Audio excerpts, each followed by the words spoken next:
Hello, I'm going to talk to you today briefly about three items. Um, I want to, sorry, I want to begin with something that's prevalent all over the world. By now, you've experienced enough of psychology to understand that we do more, excuse me, than just work with people who have disorders. We work with people who are stressed. We teach you about perception. We teach you about memory. So, psychology is this all encompassing mental science. Uh, when somebody says psychology to you, before you know anything about it, probably the first thing that pops into your mind is psychotherapy and psychoanalysis. Somebody's got a mental problem and they go to the psychologist. Well, yeah, that's part of it, but you now know that there's way more to psychology than just disorders. But now, what we're going to talk about today is disorders, and I'm only going to cover three. There, there's a book full of them: the Diagnostic and Statistical Manual of Mental Disorders, edition 5, is a very thick book, and it's got everything known to psychology at this time related to disorders. So if you're that interested in this part of it, number one, there's a lot of it in your textbook. Number two, go to the library or somewhere and look up DSM-5. DSM-5. And that will give you the manual. That's the manual for disorders. Tells a psychologist and a psychiatrist basically what symptoms are. It doesn't tell you how to treat the symptoms. It tells you what to look for. So there you are. Tons and tons and tons of stuff. Now we're doing three out of those thousands of disorders, and new being discovered every day. There's a lot of them that are lately coming into the picture. Well, let's get started with these. And I want to talk about a thing called AUD, alcohol use disorder, commonly known as alcoholism. And let's clear up some things here right away. There's psychological addiction to alcohol, and there's physical addiction to alcohol. Psychological addiction to alcohol can sometimes indirectly cause death. Physical addiction to alcohol can directly cause death. And we're talking about withdrawals here. Indirectly, I drink alcohol and go out and I wreck my car and it kills me. That's an indirect. Physical. I drink a lot every day. My blood alcohol level stays above 0.30, which for you and me would probably kill us. But they've developed a tolerance to it, and then suddenly the alcohol is taken away, and they could stroke out. They could have a heart attack. They enter into this thing called delirium tremens, which causes seizures, a lot of things. Some of these wind up dead. So it's not a toy. We're not going to talk too much about those two things. I've covered all I want to cover there. I want to talk to you about the symptoms. I want to talk to you about how you're diagnosed. I want to talk about the prevalence. So where we go. Three categories: mild, moderate, or severe. How do we categorize this? By naming the number of symptoms. If I am an alcoholic and I go to a psychologist and I'm diagnosed, if I only have 2 to 3 symptoms, then he's going to classify me as a mild alcoholic. I'm still an alcoholic. A mild alcoholic is bad alcoholism. If I'm moderate, I'm going to have 4 to 5 of the known symptoms. If I'm severe, 6 plus, more than 6 or more rather. I'll get to the symptoms in a moment. What about the prevalence of alcoholism? AUD, alcohol use disorder. Over 14 million adults meet the criteria. Now, I'm going to be very honest with you. I don't know if that is in the United States or worldwide. I'm thinking just in the USA. And the reason is because you compare 14 million to the number of people on this planet, that'd be a small number of people with alcoholism. So my educated guess is that it's 14 million adults in America meet the criteria for alcoholism. More men than women. Don't know the reason for that. Women are under stress just like men are, for example. I don't know. I don't know why it's more men than women, but it is. And then it affects people of all ages. But there's a particular age group that has the highest prevalence, and that's ages 18 to 29. You can't even buy alcohol legally below the age of 21. Could back when I was a teenager, you could buy beer at 18. But not now, not in this state at any rate. In most states in the USA, you got to be 21. It's different in Europe. It's different in other countries. But it affects anybody. You don't have to say, well, when I turn 18, I think I'll become an alcoholic. It's not the way it works. There's a lot of reasons that it comes into existence in a person's life. So let's look at the symptoms. These symptoms that I'm going to name for you to be classified have to have occurred within a 12-month period. So if you go to a party and binge drink one time and survive it, and you don't do it again for over a year or two or whatever the case is, you're not going to be considered an alcoholic. If you do this every week, yeah, you're getting there. So here are the symptoms: craving or urges to drink. These are self-explanatory. Consuming excessive amounts of alcohol. That's relative. It depends on the perception. I can give you a clue. Consuming excessive amounts of alcohol. If I drink enough, let's use beer, because that's the most prevalent. If I drink enough beer to begin to have a buzz, that's excessive. If I drink a beer with my meal, I don't drink, by the way. If I drink a beer with my meal, and that's it for the whole day, hey, you're not an alcoholic.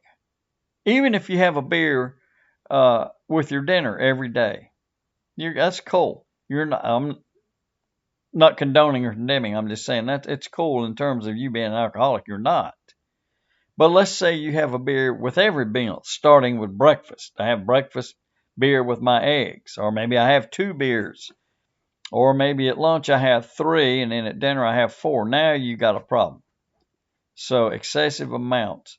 What's the perception, etc.? Okay, number 3, needing more alcohol or drinking over longer periods of time to achieve the same desired effect. Now, when you begin drinking, let's say I'm 16 and I go to a party and there's illegal beer there and everybody's doing it, and I go, yo, I'm going to throw right in there. And so I have a couple. I'll probably go throw up somewhere later because my system's going, why are you putting poison in me? But you kind of liked it for some reason. So next party is next week. I drank a little more. So you begin to develop a history. You also begin to develop a tolerance. So here I am, starting to drink a little bit at 16. Now I'm 24, and instead of drinking 1 or 2 beers and kind of feeling it a little bit, I don't get to that point till I've had 7 or 8 because I have a tolerance. And now you're well on your road to alcoholism. Spending excessive amounts of time thinking about drinking, making plans to drink, or recovering from a bout of drinking. These are all in number 4. A fourth symptom. They don't necessarily come in those orders. So spending a lot of time related to alcohol and what I'm going to do with alcohol. Or I've been out on a little drinking spree, and I get out of bed at 11:30 in the morning because my brain and my body are trying to recover from all that I drank the night before. Number 5, I think this is 5. 1, 2, 3, 4, 5. Yeah. Unsuccessful attempts to reduce, control, or stop drinking. You can't do it by yourself most often.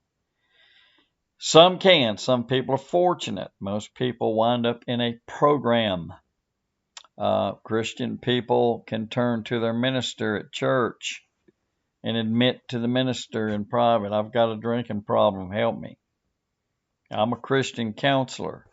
Come to me pro bono with a problem like that. I would say, look here, let's do this. I would not put you through a 12-step program. I would put you through Scripture. So unsuccessful attempts on your part to reduce, control, or stop drinking.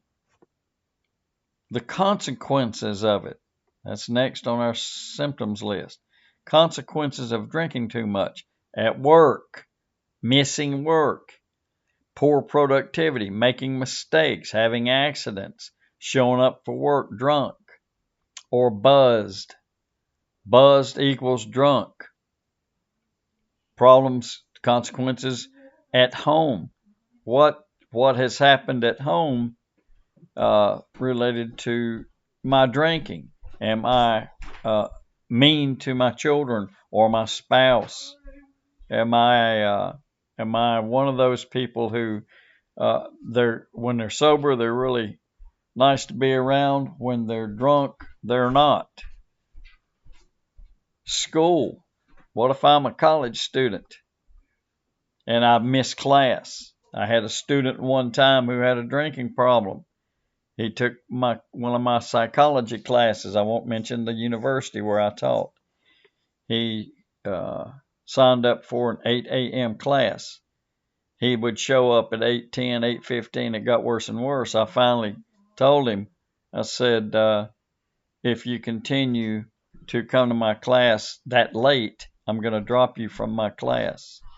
He had a drinking problem. He would be too hungover to come to an 8 o'clock class.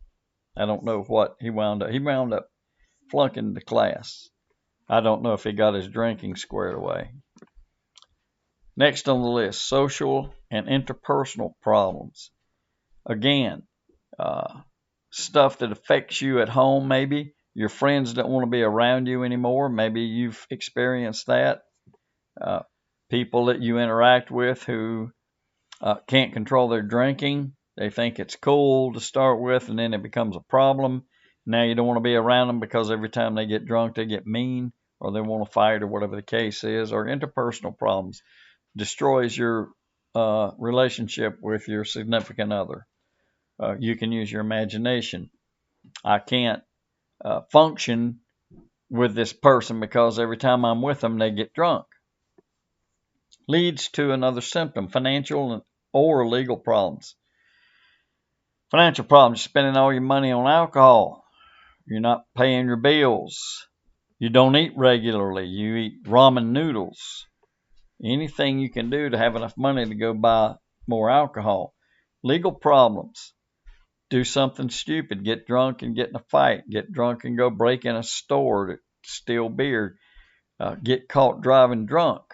I have an acquaintance who used to be a flight attendant, and she fell into that party lifestyle that sometimes accompanies that job, not always.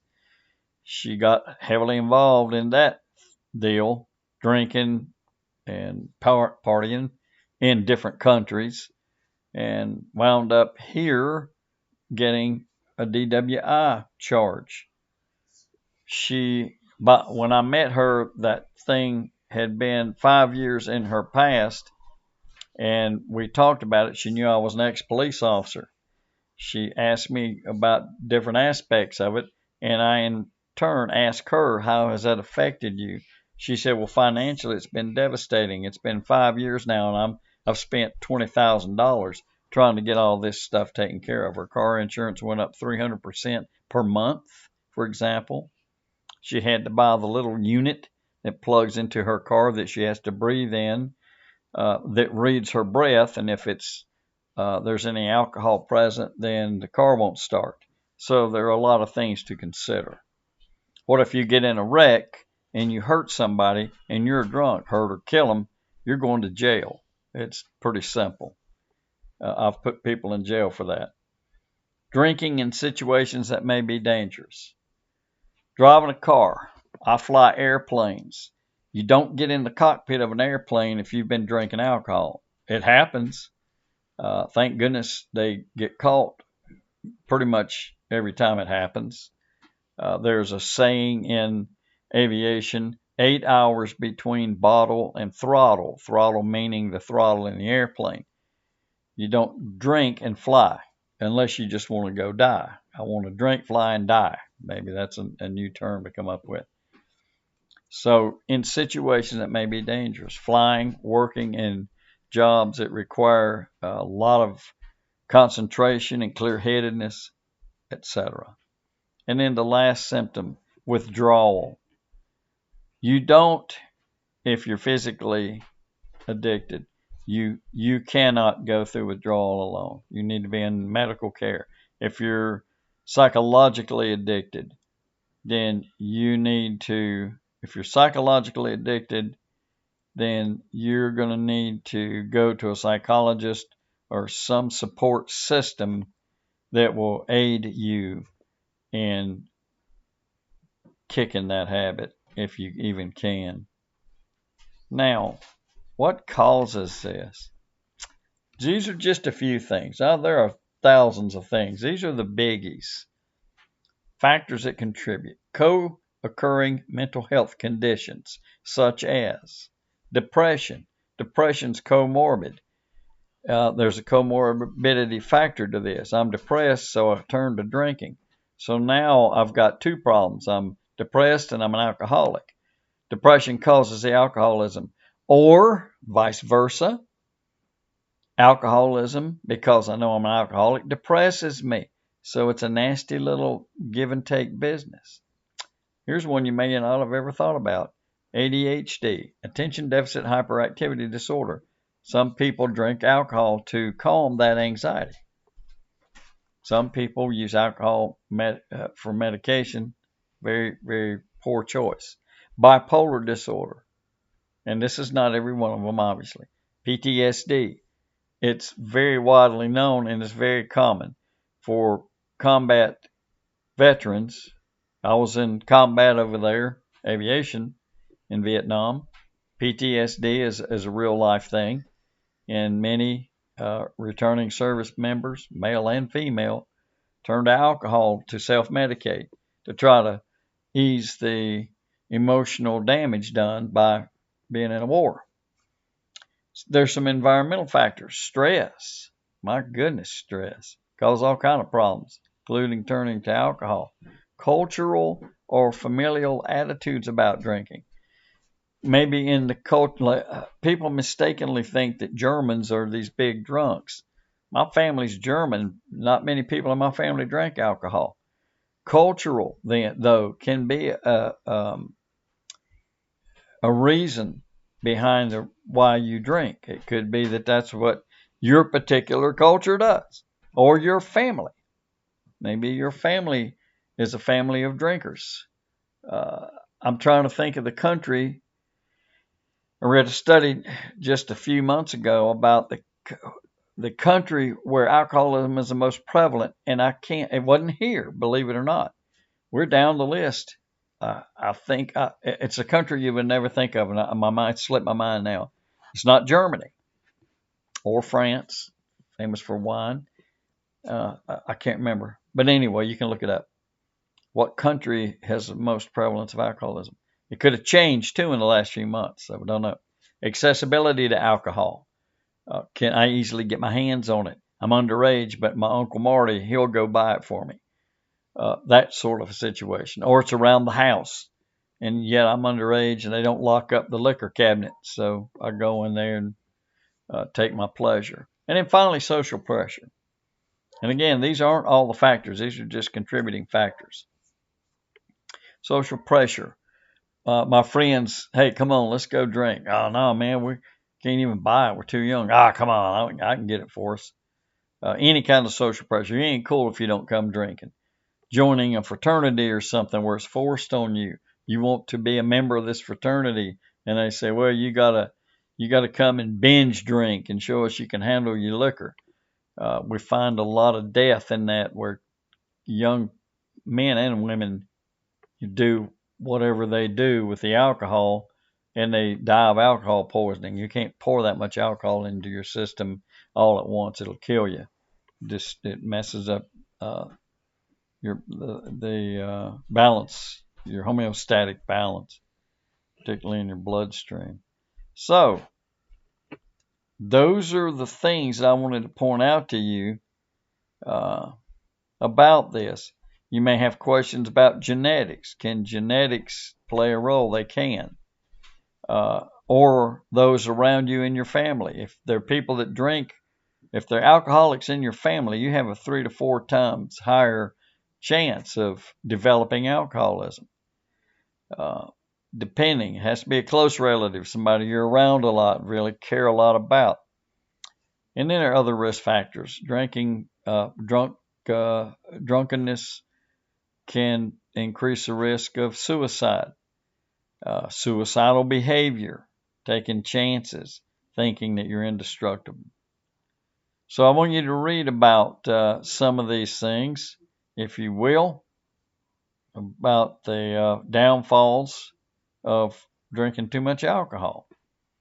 And then I want to switch gears in a major way right away, and I'm going to go fast with this. So be on your P's and Q's, as they say. The word schizophrenia. I'm going to talk briefly about schizophrenia. The incidence of this is 1.2%. So the common idea is that, boy, there's a lot of schizophrenia. No, 1.2% of the population. What is it? It's a group of disorders. It's a group of disorders. And those disorders are disorders that disrupt language, perception, emotion, thought, and behavior. They disrupt language, perception, emotion, thought, behavior. Something in the schizophrenia type that you have is going to affect one, if not all of those. Now, there's some things associated with schizophrenia, some of the symptoms, some of the things that are present. Delusions, not illusions. Illusions are visual. Delusions, emotional, distorted thought. And there are 3 types: grandeur, and I'll explain each one of these, persecution, and reference. Delusions of grandeur. That's thinking more highly of yourself than what you are. In other words, you think you're the undiscovered king of the world. And it won't be too long before people realize that Dr. Dasher is really the king of the world. Well, that's a delusion of grandeur, or much better than a common human being. I'm really like Superman in disguise. The delusion of persecution is a paranoid thing. If you suffered the delusion of persecution, you're out in the hall at Carolina University walking by a classroom, and you hear the discussions going on in there, and you think they're talking about you. This is distorted perception. And then finally, and that's not the only, I'm just giving you examples of these. Delusions of reference. That's when you maybe are reading a book and you think there's a secret language in it that you can only understand, and you actually think that you're reading that secret language. Or you hear things, and don't get this confused with hallucinations that I'll cover in a moment. You're hearing something from a television telecast that's telling you to do evil things, or whatever the case is. Most frequently, those evil things are directed at you doing something to yourself. But sometimes, unfortunately, it carries over to harming other people. I have a story to tell you. I don't have time to tell you. Basically, quickly, was a man that I knew who I did not know suffered from schizophrenia and had delusions of reference. Eventually, he committed a murder because voices from the television told him to go kill these people. And he did it. Let's look at hallucinations. Here's the difference between delusions of reference and hallucinations. Some people with schizophrenia suffer auditory hallucinations, hearing. It's normally things like weird noises or white noise, static sounds, etc. But it can be voices. Not normally, if they're hearing voices that are telling them to do something to themselves or telling them that they're worthless, they're a useless human being, they don't deserve to be alive, etc. That's the kind of hallucination. Very rarely are there visual hallucinations like people report when they take an LSD trip or whatever. This stuff can hit you two ways. Actually, I'm going to say 3 or 4. Drug use, alcohol use, anything you do to pour into your body to try to alter your state of consciousness can actually, in some cases, produce schizophrenia. Head injury. Sometimes a head injury causes an onset of schizophrenia. But here are the two majors. Positive symptoms. Now listen to this. This is math. Positive symptoms. This kind of schizophrenia onsets rapidly. The prognosis for healing is very good. Psychiatry, psychology, some medications. Why is it a positive symptom? Because you have this set of behaviors that we would consider normal, and suddenly you add to them abnormal behaviors. So it's a positive symptom onset. I'm adding behaviors to behaviors that I already have, which most likely are normal, can be a little off, and then I add these very odd behaviors, positive symptoms. The other is just the opposite, negative symptoms. The onset of negative symptoms is slow. The prognosis for healing is not very good. And the reason is because there are behaviors that you lose. You lose abilities to do normal things. Slow onset, it's over a long period of time. Slow onset, you're probably never going to be healed of this, and you're going to lose the ability to behave in normal order. That's all I want to do about schizophrenia, because I want to compare it to something that it's often confused with, and it will be done. The DSM-5 has reclassified the symptoms for schizophrenia. Now, I'm a little bit concerned that they've changed this, but they've clumped it into basically one set of symptoms. It's kind of hard to explain, and I'm not really going to burden you with it. But if you read the literature about it, you're going to see that hopefully it will point out to you that there at one point were things like paranoid schizophrenia, catatonic schizophrenia, disorganized schizophrenia, undifferentiated schizophrenia, residual schizophrenia. They've done away with those terms now, and they just clump schizophrenia into kind of one big ball. And some of these things I just named off can be a part of it. But nonetheless, if you're diagnosed, then although the symptoms have been renamed, the results of development of that are the same, and you're going to get treated basically the same. The treatment will be pretty much the same. Okay, finally, last but not least, here's what I want to compare to schizophrenia with. Personality disorders. Probably you've heard of these. The two biggies, sociopath and psychopath. There's a third major behavior that is pretty prevalent 0.6% of the population suffers from it. Borderline personality disorder. Unfortunately, you probably have met somebody that suffers from that. They're unstable mood-wise. They verbally are abusive. They have a fear of being abandoned, so they will become effusively wonderful to you until they're sure that you're not going to leave, and then they turn into this very ugly person. This is usually in relationship settings. If they think that that they've pushed you to the point you're ready to end the relationship, then they will become the most loving individual toward you that they can become. So borderline personality disorder, 0.6% of the population, that's pretty big bunch right there. But let's get back to personality disorders that are even worse. Sociopath and psychopath. I'm going to leave sociopath alone because 90% of the time or better, it's not dangerous. It's just a pain in the neck. Somebody that's a jerk, that they have repeated violations of the law. They lie, they deceive.